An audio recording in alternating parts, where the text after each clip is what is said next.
네, 안녕하세요. 식판 시즌3 제6회 방송입니다. 저는 MC 아무로고요. 에단님과 락토페린 함께 해주실 거고요. 이번에는 지난 이제 4부, 5회 방송이랑 좀 다르게 저희끼리 그냥 연구 개발에 대해서 좀 이모저모 얘기하는 시간을 좀 가져보려고 합니다. 앞서서 이제 연속해서 들으신 분들은 이제 아시겠지만 락토페리님께서는 연구 개발에 가려면은 석사와 박사 이제 중요하고 최근엔 또 필요하다라고 얘기 주셨는데 저는 이제 제가 마케팅에서 이제 연구원 분들이랑도 커뮤니케이션을 많이 하는 편인데 들어보면은 석사가 없는 분들도 계셨었고 이제 이전에 이제 저희 팀장님급들은 자기는 석사가 없었다라고 얘기하시더라고. 근데 최근에 같이 일했던 실무자분들은 대부분 이제 석박을 좀 하시고 거의 석사 위주긴 했어요. 박사님은 네, 그렇죠. 보신 적이 없고.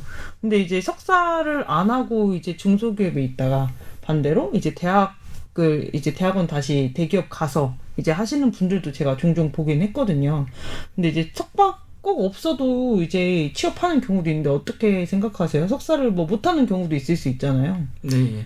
일단 기업에서 꼭 석박사가 아니라 일반 학부 출신도 필요에 의하면 뽑아서 일반적으로 이제 연구소에서 다니면서 일정량 시간이 지나면 회사의 복귀에 따라 가지고 대학의 석사를 다니기를 권유를 하기는 경우도 있고 그렇게 해서 박사학위까지 받는 사람들도 있고요. 아니면 그냥 학부로 해서 계속적으로 일을 하시는 분들도 있습니다. 그거는 이제 개인의 어떤 취향이나 또는 회사의 역량, 회사에서 원하는 법규, 여러 가지들 사항에 따라서 또한 자기는 의지는 있지만 회사에 바쁘면 안 보내주는 거 같은 거기 때문에 꼭 그것이 중요하다고 볼 수는 없지만 현재 트렌드는 이제 석사 박사 쪽으로 모집을 하고 있는 것은 사실이긴 합니다. 아무래도 이제 JD 보통 공고 잡 디스크리션 보면은 우리 회사는 석사 이상만 지원을 해라 라든지 이제 연구개발에는 꼭 써있긴 하더라고요. 그래서 네. 만약에라도 이제 이 내용을 듣고 나는 석사를 할 수 있는 가정 환경이 아닌 친구들이 있을 수도 있고 또 시기에 따라서는 지금 석사를 할 수 없는 분들도 계실 텐데 좌절하지 마시고 근데 석사가 없는 회사들도 있습니다. 간혹 이제 그런 회사에서 먼저 시작하시면서 기회를 봐서 이제 대학원을 가셔서 더 공부하거나 아니면 또 이제 그런 경우도 있어요. 현업을 사실 또 하다 보면 경력이 생기고 나면은 꼭 저희가 학력이 또 먼저가 그렇죠. 아닌 경우가 네. 있잖아요. 경력으로 네네. 이제 다른 회사로 옮겨가기도 하고 경력이 더 중요시 여기는 건 어쨌든 기업의 어떤 속성인 거니까요. 그쵸. 그 이외에 이제 학력이 따라가는 거니까 제일 중요한 거는 신입사원 뽑을 때는 잘 모르겠지만 이제 회사를 옮기고 경력을 선호하는 것은 어느 기업이랑 다 동일하다고 볼 수 있습니다. 그러면 이제 그런 부분도 있었고 또 이제 연구개발이 아까 이제 락토페리님이 주로 얘기해 주셨던 거는 저도 이제 회사를 다양하게 다녀봤지만 연구개발 주로 두 분야로 나뉜다고 생각해요.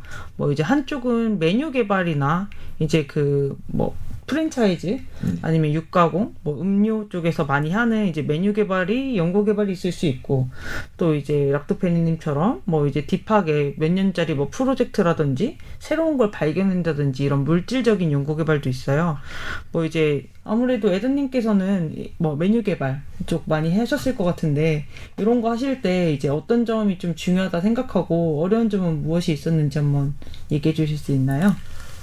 락토페린이 말씀해주신 분야 같은 경우에는 아무래도 저희가 먹는 거에 있어서 영양 성분이라든지 아니면 좀 그런 딥한 부분에 대한 연구 개발인 것 같고 나머지 식품 유형에서 대부분의 1차 원물을 가지고 생산하는 업체들, 농산물, 수산물, 축산물 이런 업체들 같은 경우에는 그런 거보다는 차라리 신제품 개발 자체가 어떻게 보면 연구 개발 쪽에 가까운 것 같아요.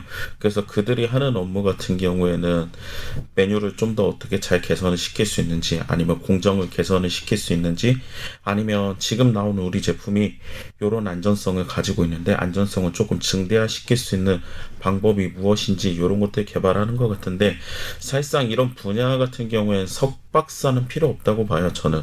왜냐하면 그런 분야들은 그런 영양 성분의 타겟팅을 맞춰가지고 좀 더 딥하게 바라보는 게 아니라 지금 현재 트렌드라든지 시각이라든지 이런 것들을 살펴보고 그 다음에 그쪽 관련해서 센스나 이런 것들을 보기 때문에 석박까지는 저는 필요 없다고 봐요. 그리고 대부분의 대기업들은 이제 부서들이 나눠져 있긴 하는데 중소기업들은 사실상 그렇게 되지는 못해요. 그러다 보니까 사실 생산부서 안에 품질부서가 같이 있어서 묶어서 생산부서 하나로 끝날 수도 있고요.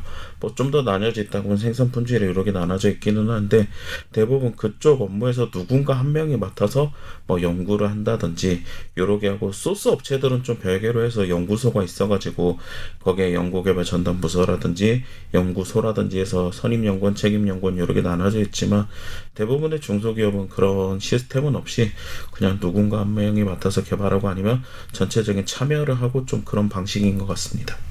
네, 에더님이 얘기해주신 대로 사실 저희가 다들 뭐 대기업을 생각해보면 조직이 또 연구 분야도 연구원이 따로 연구소가 있고 연구 기획도 있고 또 이제 뭐 그런 품질 표시 보는 또 그런 연구원분들도 있고 되게 엄청나게 세분화되어 있죠. 근데 또 그에 비해서 중소기업이나 소기업 같은 경우에는 조직이 굉장히 이제 작고 간소화되어 있다 보니까 뭐 연구원이 연구 개발도 하고 품질 표시도 보고 이제 이런 다양한 업무를 맡게 되는 경우들도 있어요. 그래서 근데 이제 본인이 뭐 꼭 그 하고 싶은 분야가 안 되거나 아니면 기업이 되지 않더라도 또 가서 또 체험해보고 또 공부하는 것도 저는 도움이 된다 생각하는데 어떠세요? 뭐 그런 여러 가지 일을 하는 부분들에 대해서는? 누가 뭐라 해도 경력이 제일 중요한 것 같아요. 뭐 대기업을 무조건 가야 된다 그래서 갈 수 있는 그런 실력이 된다고 하면 대기업에 가는 건 좋기는 하지만 그게 아니라고 하면 중소기업을 잘 선택해서 중소기업에 가서 거기서 실력을 쌓고 아까 대학원 이런 거 사정 설명했었는데 요새는 학교 계약학과라든지 아니면 중소기업 인재 육성 기업이라든지 이런 데들이 있어요. 국가랑 협약을 맺어가지고 AT라든지 그런 쪽에서 지원을 받아서 가면 학비 60% 정도는 국가에서 지원을 받고 40%는 자부담인데 그 40%마저도 기업에서 보통 지원해주는 경우가 있어요. 근데 그렇게 지원을 받는 경우에는 인재가 어떻게 보면 이탈할 수 있는데 그거를 이탈을 못하게끔 뭐 몇 년간 협약을 해서 기업에 이제 관여를 하거나 아니면 기여를 할 수 있게끔 그런 제도가 있어가지고 그런 제도 활용해가지고 사실 뭐 1, 2년 경력 쌓는다고 했고 그 친구가 경력이 될 수도 있긴 하지만 현업자 입장에서는 1, 2년이 저는 경력은 아니라 생각하거든요. 어느 정도 조금 경험은 더 해봐야 될 필요성은 있어서 최소 3년? 아니면 5년 정도 됐었을 때는 뭐 석박사 이런 거 박사까지는 못 가더라도 석사까지는 어느 정도 해서 한 번 더 점프할 수 있지는 않을까 생각합니다. 아, 그리고 아까 락토페리님이 이제 연구개발에서 이제 중요하게 보는 것들 중에 하나가 CS 이제 이런 부분도 말씀해 주셨어요. 면접 때 이제 CS 어떻게 대응할지. 근데 저도 식품을 열심히 하다 보니까 CS가 상당히 또 이제 과격하게 들어올 때도 있고 이제 최근 저는 개인적으로 식품 산업이 되게 발전돼 있다고 봐요. 그리고 어떤 공정은 가보면 사람이 없고 정말 기계만 돌아가고 이럼에도 불구하고 뭐 이물이 나왔다. 뭐가 나왔다라든지 아니면 저희 내부 품질 문제가 있을 때도 있는데 뭐 CS 들어오게 되면은 보통 어떻게 이제 업무가 이루어졌었고 또 부서랑 또 협업이 많이 되잖아요. CS가 오로지 뭐 연구나 품질 쪽 문제는 아니기 때문에 뭐 그랬을 때 어떤 걸 좀 많이 주로 이제 CS 팀에서 일어나는 거는 뭐 업무의 경중화가 있겠죠. 제일 중요한 거는 이제 언론화 되는 부분들.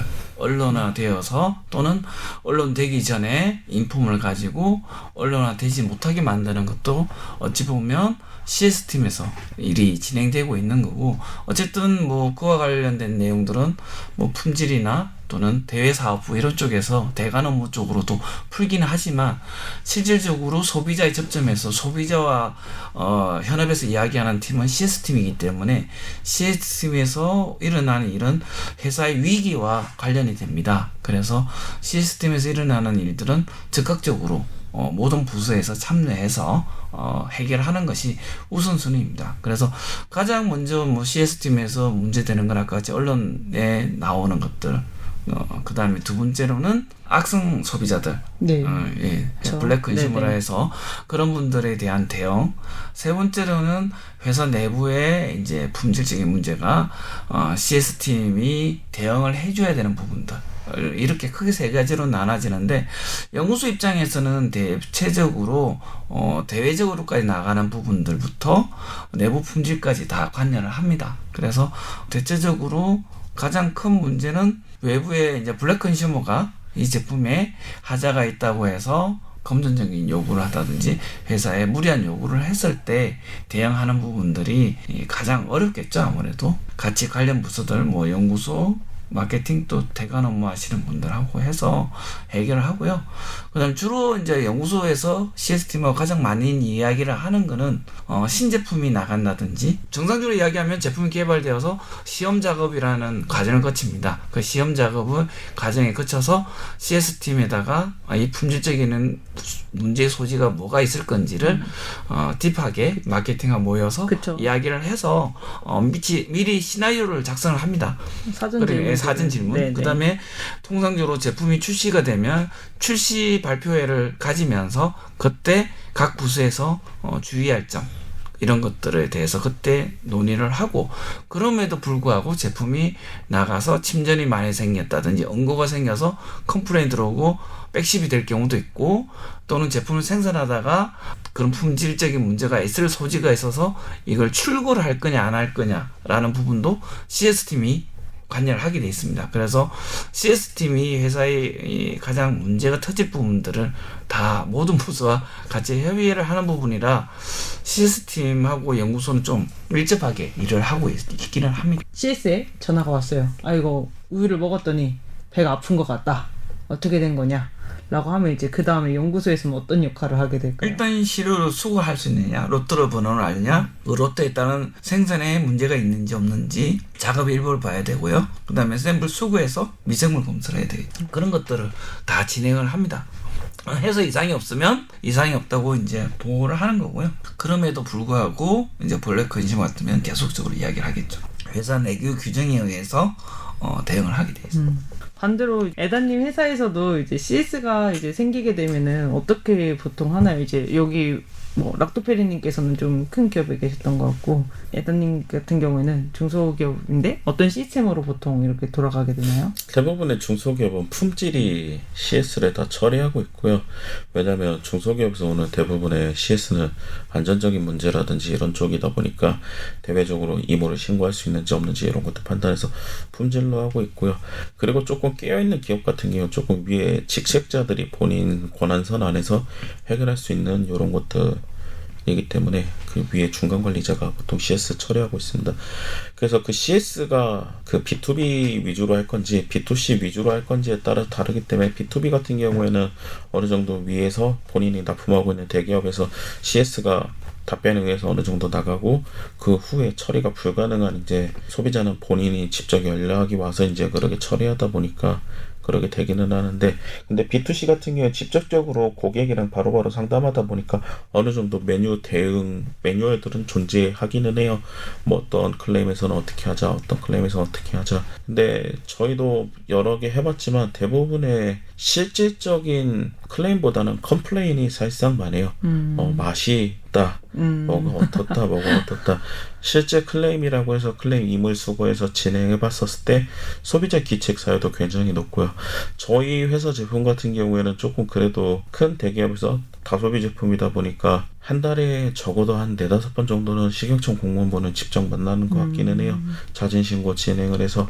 근데 자진신고를 하면서 그런 이물들을 이제 저희가 동정을 해보고 이렇게 다 해봤을 때 사실상 저희 쪽에서 발생 가능성이 거의 없어요. 왜냐면 뭐 현장 안에서 뭐 배합을 해서 머리카락이 나왔다는데 뭐 현장 작업자들 일정 이상 머리 이제 작업을 하다 보면 힘들다 보니까 머리가 대부분 짧거나 아니면 남성분들이 많다 보니까 되게 짧은 머리카락인데 갑자기 한 40cm 이상의 머리카락이 나왔을 때 뭐 그런 거는 저희가 어떻게 해줄 수 있는 부분은 아니기 때문에 그런 것들도 있고, 그 다음 뭐 검은색 플라스틱이 나왔다고 하는데 검은색 플라스틱 같은 경우에는 사실 뭐 주변에서 너무 발생 가능성이 너무 높잖아요. 지금 저희 녹음실 안에서만 보이는 검은색 플라스틱만 해도 너무 그렇죠. 굉장히 많은 네네. 소재이기 때문에 경우도 있고요. 근데 저희한테 실제 나올 수 있는 가능성은 저희가 최대한 줄여야 되는 거죠. 아마 지금 들으시는 분들이 연구개발 CS 뭔가 이제 생각해 보신 분들도 있고 앞에서 들으셨던 분들은 CS가 중요하다고 했는데 왜인지 아직 모르셨다면 좀 전에 사실 제가 들었을 때는 뭐 면접 때라든지 아니면 생각할 수 있는 힌트가 다 나온 것 같거든요. 이제 연구원이라고 하면은 이 클레임이 터졌을 때 어떻게 생각을 해볼 건지 그리고 어떤 걸 내가 중점적으로 볼 건지 이런 부분들이 되게 중요해요. 저도 이전에 뭐 클레임이 터졌을 때 보면은 저 이제 마케팅 그리고 연구개발 연구 관련 이제 부서들 뭐 이제 품질안전 부서들 이 부서들이 다 같이 회의를 합니다. 근데 이제 그때 이제 연구원이 뭐 그냥 가만히 있진 않죠. 연구원도 연구원 쪽에서 분석했던 부분들에 대해서 품질에서는 어떤 로트에서 얼만큼 나갔고 수치적으로 이게 얼만큼 발생했는지 이런 것들을 각 부서원들끼리 이제 얘기를 해요. 어떻게 하면은 그럼 이걸 찾아낼 수 있겠냐. 이런 것들을 하기 때문에 연구개발에서도 이런 부분들이 좀 중요해서 말씀드렸고요. 오늘 6회 방송은 뭐 따로 주제는 없었지만 이제 실무에서 진짜 보는 이제 이런저런 이야기들이 담았습니다. 저 질문 하나 더 네네. 해봐도 돼요? 이제 현직자로서 닥터페리님 아까 뭐 일부 뭐 이런 거 방송했었잖아요. 네. 그러다 환자 관련해서 이런 것들 얘기했었어요. 근데 그쪽에서 수분 해가지고 변비랑 설사 이런 쪽 네. 얘기했었잖아요. 중점이 어떻게 보면 노인들이 대부분 다 섭취를 되게 잘 안 하시잖아요. 네. 그러다 보니까 수분 섭취도 적어지다 보니까 수분 섭취가 적은 상태에서 노인들이 탈수 일어나는 걸 굉장히 무서워해야 되는 거잖아요. 어떻게 네. 보면. 근데 요새는 제로라 해가지고 제품들이 대부분 당알코올 계열을 굉장히 많이 쓰잖아요. 네. 근데 당알코올이 과다 섭취했을 시 설사라든지 탈수를 유발할 수 있잖아요. 어떻게 보면 주의사항 네, 문구에서. 맞습니다. 근데 당뇨를 가진 고령의 환자가 당알코올로 전부 전환이 된 환자식을 먹었었을 때 그런 안전성에 대해서 그런 연구는 혹시 어떻게 진행되는지. 일단은 환자식을 만들 때 당알코올은 배제합니다. 탄수화물은 주로 이제 덱스트린이라든지 어떤 난소화서 덱스트린 또 뭐 여러 가지 탄수화물을 이용하고 있고요. 감미 부분은 이제 나안가 추출물이라든지 뭐 수크롤로스라든지 어떤 고감미를 이용을 하고 있고요. 설탕도 대부분 이제 나쁘다고는 하지만 탄수화물의 영역에서 일부 설탕을 섭취하는 것은 큰 문제는 되지 않고요. 이제 주로 당뇨가 계신 분들은 아무래도 당분들이 당이 좀 짧은 사슬들보다는 긴 사슬로서 당이 바로 올라가지 않게 만드는 설계 쪽을 하고 있습니다. 그래서 환자식이 당 알코올을 지금 쓰지는 않는다고 보는 게 맞을 것 같긴 합니다. 그런 부분들은 크게 신경 쓸 건 없을 것 같고요. 문제는 이제 당 함량이 높은 것들은 조금 주의해서 드시는 것이 중요하다고 판단됩니다. 그럼 감미료 같은 게 식품 첨가물이잖아요. 근데 요새 식품 첨가물 쪽에서는 이슈 안전을 계속 참고 있는데 그 중에 감미료 중에서 가장 컸었던 이슈는 이제 아스파탐이었었잖아요. 네, 아스파탐 계열이죠. 그런 쪽으로 생각해봤을 때 감미료 사용에 대한 안전성을 어떻게 생각하시는지. 일단은 지금 나안가 추출물 같은 경우에는 그 첨가물이 아니고요, 식품입니다. 네네. 그래서 고감미료 식품 쪽이라서 가격은 비싸지만은 환자식이나 고가용 제품들에 주로 좀 사용을 많이 하고 있고요. 크랄로스라든지 지금 말씀한 아스파탐 계열 이런 것들은 식품 첨가물로서 좀 저가 제품이라 사용하는 제품들의 영역은 많이 넓은 편이긴 네네. 합니다. 그래서 그런 첨가물들 자체가 합성이냐 천연이냐의 차이도 있겠지만 섭취하는 양 자체가 너무 적기 때문에 몸에 어떤 문제를 일으킨다든지 그런 부분들은 거의 생각 안 하셔도 될 정도로 미미하다고 볼 수 있는 거고요. 시약처에서 어쨌든 섭취해도 문제가 없기 때문에 첨가물로 등재되어서 식품에 적용하고 있는 물질이라서 안전한 물질 중에 하나입니다. 만약 연구원으로서 이제 신입이 들어온다고 하는데 이런 친구들이 이런 고민을 가지고 만약에 소장님한테 이런 질문들을 한다고 하면 어떨 것 같아요? 그런 친구들에 대해서. 많은 생각을 한다고 해서 기특하다고 생각은 합니다만은 제품 개발을 할 때 제품이 누가 어떤 구조에 어떤 가격대에 어떤 유통 구조를 가지고 어떤 물류를 이용할 건지까지 고려하는 그런 어떤 습관적이라든지 이런 것들을 공유를 할 수 있도록 그렇게 좀 이야기를 해주면서 다독거려 줄 수 있는 부분이라고.